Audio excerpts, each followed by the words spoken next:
বিশ্ব ব্যাংকের বিশেষায়িত সংস্থা আইএফসি ইন্টারন্যাশনাল ফাইন্যান্স কর্পোরেশন উন্নয়নশীল দেশসমূহের বেসরকারি খাতকে সহায়তা করে এবং প্রয়োজন অনুসারে উপদেশ দিয়ে থাকে। আইডিএ ইন্টারন্যাশনাল ডেভেলপমেন্ট অ্যাসোসিয়েশন দি সফট লোন উইন্ডো নামে পরিচিত।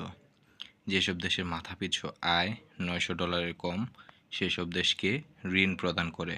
প্রতিষ্ঠাকাল 24শে September 1960। ICSID international centre for settlement of investment dispute বৈদেশিক ঋণের গতি ত্বরান্বিত বিনিয়োগকারীদের মধ্যে বিরোধ দেখা দিলে নিষ্পত্তি করে। MIGA multilateral investment guarantee agency উন্নয়নশীল দেশসমূহকে বৈদেশিক বিনিয়োগে উৎসাহিত করে। IBRD international bank